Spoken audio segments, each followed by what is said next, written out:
Hello everyone, and welcome to another episode of Harebrained Games.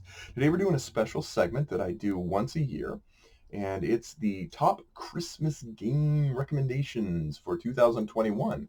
I rank them in family, in avid, and hardcore. And so we're going to do that list for you today. We're going to keep it light, keep it in the mood. Now, why? I know you're asking, why, Royal? Why would you do this on the early throes of October? Have you been pumpkin spice latte'd?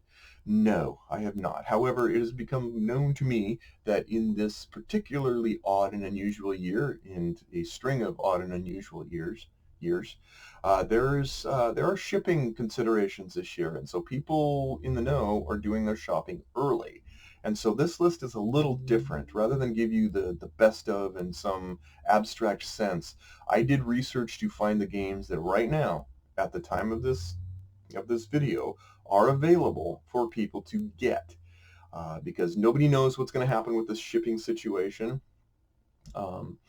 And so I felt like, and the local people that like me to do these did appreciate that I should, they want to actually buy the games, not just think about buying games that are never going to arrive or won't arrive in time. So again, this list specifically calls out games available right now in the United States, hopefully in Canada.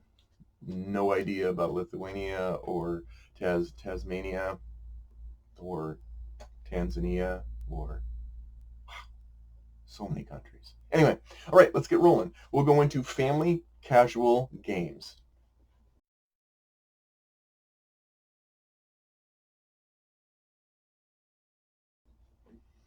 Okay, these are not in any particular order, not really, but one game that you guys should consider in the family casual aspect is The Crew. Now, there's already been a version of The Crew out for a while now. There is a new version, which currently is around $15, called The Crew Mission Deep Sea. It is a trick-taking game, cooperative.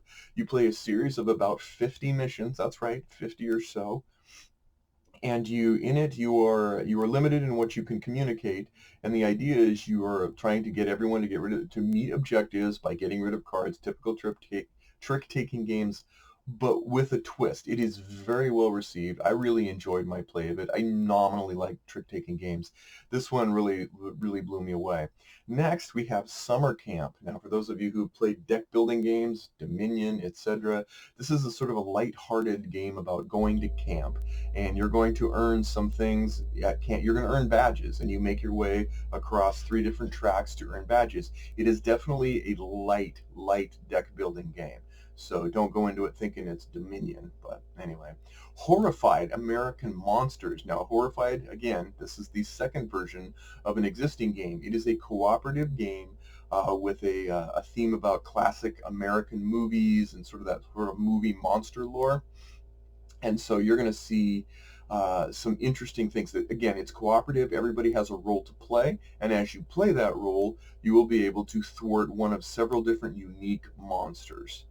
Next, we have Dive. Speaking of quirky and unique, imagine that you have a bunch of see-through placards, see-through screens, and your job is to guess what layer certain fish are on by sight.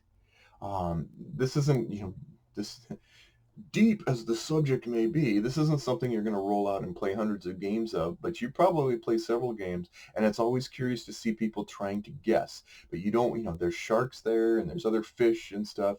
It's very quirky and very unusual, but I found it very compelling. So next is Marvel United. Now, I buy a lot of Marvel stuff. I don't do a lot of the collectible stuff, but buy a lot. Marvel United is a very simple, again, cooperative game where you are playing one of the iconic heroes, and you play together to defeat a given enemy. This theme seems to run familiar. Now, the trick here, and the quirk here, is that as you're playing your heroes, you can play a card. It does some actions. You can punch somebody, do a heroic deed, try and thwart a bad guy. But what happens is everyone that comes after you gets to use your core abilities of your card as well as their own. So everybody's constantly piggybacking. So you're trying to find a way not only to do the best on your turn, but maybe set your next player up for a nice combo. That's really cool. If you played Legendary or any of the other ones, you understand that there's all these complex games. This is a really simplified version, but it's charming. I like it. I recommend it. Next one is My City. Now this is a legacy game, which means that you're going to play through 20 some odd missions, and each mission opens up a bit more of the game. So you're really playing, it's like a progressive dinner, where you just keep eating the same meal and then you eat a little more and then you eat, yeah, like you keep adding more food at each stop rather than just dab. Anyway, My City is by Rainer Knizia, a very well-known game designer. And the idea is it's tetrasized laying of tiles, city tiles and such, to score bonus points. Subdued as the theme may be, it's actually grown in popularity, and as you play more of the game, it gets more interesting. So it starts off with the basic, simple, like this is it, and then you go to, oh, this is really clever how you build your city and the things you have to take into account. So anyway, and next is King of Tokyo. Now I like the Dark Edition, but any version of King of Tokyo is awesome incarnate. This is a game that continues to go. It's King of the Hill. Almost anyone can play it. You can enjoy it. You can, if you're on the hill, you're going to get hit by a lot of people. You get knocked off the hill. Someone else goes in. Whatever. It's all about surviving to the end. Star Wars Unlock. Now the Unlock series is it's a one and done game. For the most part, one and done game. You're playing through everyone knows the unlock rooms, escape rooms, etc. There's a lot of different versions of this out on the market, exit games and unlock games and whatever. I like the unlock games. I like the fact that there's different complexities, so I can introduce one, like the easier puzzles to one group and then the really hardcore ones to the other. And Star Wars, I thought they did a really good job of tying in the Star Wars themes in a clever way. So any of the unlocks are good. It gives you an hour. Again, when you're done, I just hand them off and say, okay, who's next to enjoy this? So anyway, and then classic Splendor. Splendor continues to be the staple, the meat and potatoes of gaming. Splendor is a simple game where you collect gems and you use those gems to buy cards. Really, that's it. That's really it. My wife has played probably several hundred games of it. I probably paid 30 or 40. I like it. It's clever. It's not going to wow you. It has, the storyline is non-existent because all you do is collect gems and buy cards with them. But it continues to be a fan favorite. LLAMA. I always start all my games with LLAMA. LLAMA is another game. It's like Uno, but less annoying. And we always play at least 2 or 3 games of this. For some reason, it just gets really clever with how it handles like the point scoring thing. Because again, when you have a designer like Rainer Knizia, you're going to get some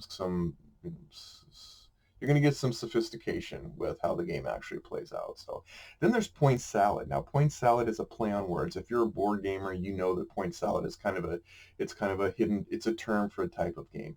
This is not. This is just a fun romp of taking components of a salad and trying to put combinations of them together in such a way that you earn the most points. Simple, stupid fun. It really is. And again, it's at a $18 price point. The artwork's really vivid, nice colorful carrots and onions, etc. So for those of you who like the outdoors, Trekking the National Parks has a second edition out. This is where you're going around, you're trying to collect cards and so that you can visit as many national parks as possible. Great artwork, really thematic.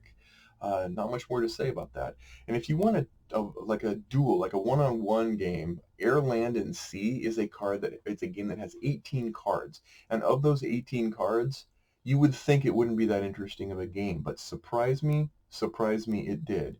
It really takes, maybe not 18 cards, but it takes a small set of cards and you're basically playing 3 theaters of war to try to win. And it's just enough interesting, sort of try and guess what your opponent's doing so that you can contend with it. There's just, yeah, it is a surprisingly meaty game for what is effectively considered a micro game. And that's it for the family and casuals. Now let's talk about avid games. Now,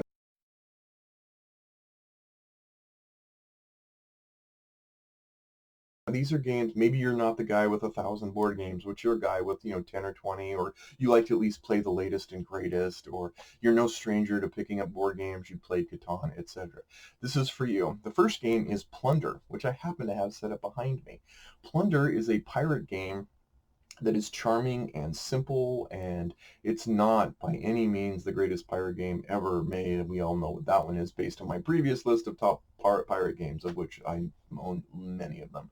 But it's still a fun, love, and romp for players, and something you could bring out on a table and get. It almost went into the family casual. It almost qualifies. Matter of fact, yeah, consider it a crossover with the family casual. Next is Galaxy Trucker, which has a second edition now. If you've ever wanted to build a spaceship with all kinds of pieces and parts and then run that spaceship through space and have it get pounded and bashed and broken and busted and then try to build it back up and keep going on, that's Galaxy Trucker. Does it sound like fun? I don't know. Is it fun? Yeah. Yeah, that's a blast.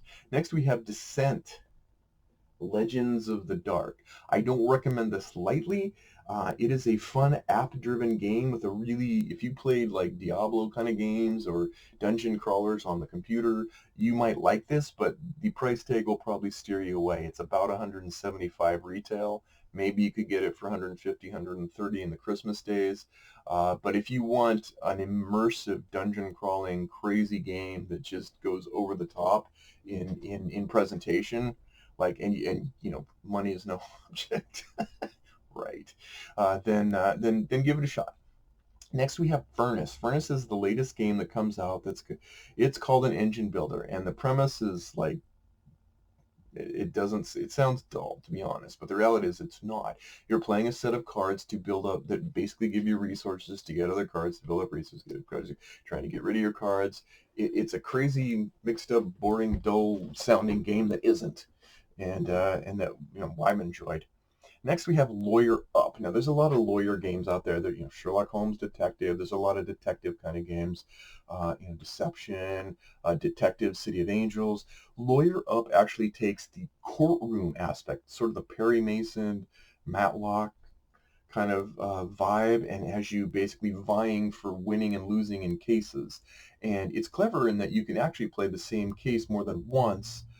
You know, you can play it over and you'll get different results. It's not like you know the whole thing, you know what the verdict is. So ha ha ha. It's actually very clever, not very expensive either. So mind management that is one of my find the hidden. You have a hidden movement thing where someone is playing the, you know, mind management director and trying to find, you know, people. It's an evil corporation, so to speak, and then you've got these people who have left it and are trying to thwart it, and so you're going over this map in this area and you're trying to find and hunt down and find people back and forth. As far as hidden movement, there have been several that I played this year, but this is the one that stands out as the one that's most fleshed out and polished. Big time Dune Imperium. If you get a chance to play Dune Imperium, please do. It is a great, great game. One of my top experiences of the year. It's delightful. If you don't know Dune, you can pick it up. If you do know Dune, you're going to appreciate a lot of the details about it. So give that one a shot in stock. Wingspan continues to be the game that kind of brings people in. People like birds. They love pictures of birds. They like games about birds, and Wingspan is about birds. You're building up your little tableau of different birds and habitats and making eggs and earning points and all that, and it's just a freaking delight. What can I say? Then there's the mainstay, Dominion. There's what, 13, 14 different expansions to Dominion by now. I still think we still go back and play the core set and have just fine with it. I have, I think, 9 or 10 of the expansions.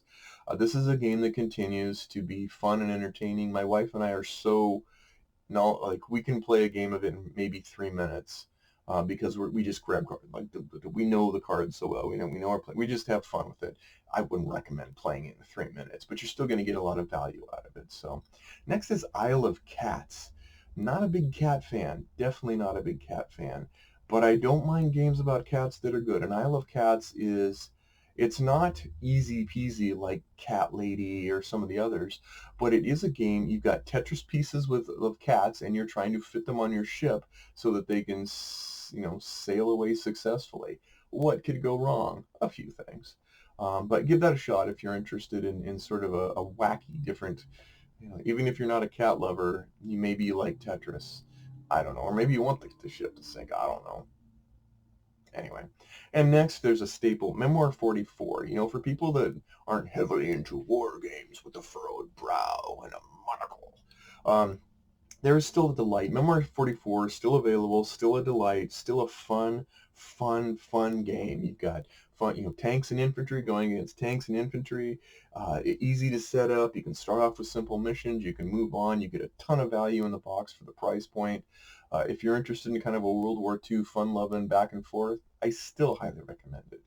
On another note, available now is Australia. Now, I'm not a Cthulhu guy, not big into Cthulhu, but this is the one game with Cthulhu thematic Cthulhu theme, although albeit subdued, that I have found. You are basically making your way inroads into Australia with a Z, because lead. And when you're doing it, you're building it. You've got these old mechanical, steampunk kind of ships and armies and whatever. You're building up, and then Cthulhu starts spreading out. You're competing against others, competing against Cthulhu.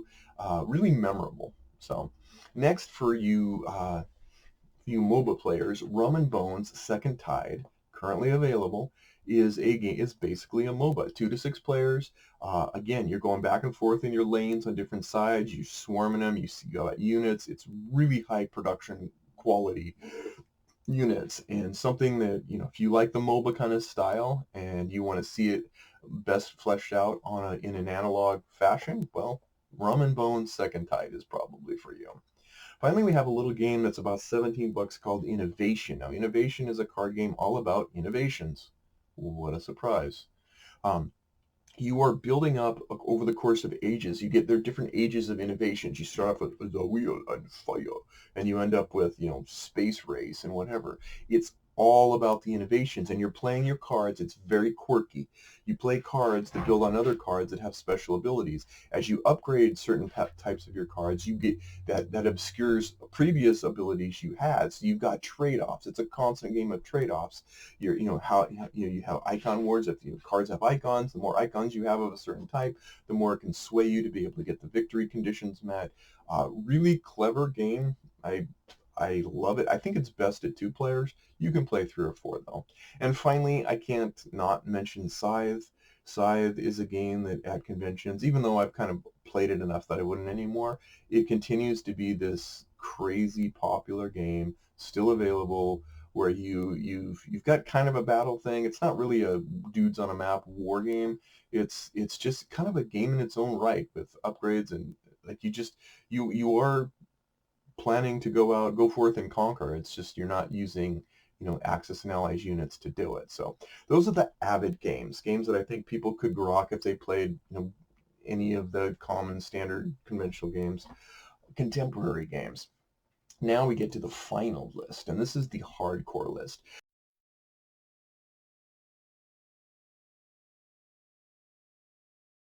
These are games that you really are like invested in, dying to play. You really want to play, and a lot of them tend to be more militaristic, I have to admit, but at least the ones that I'm recommending.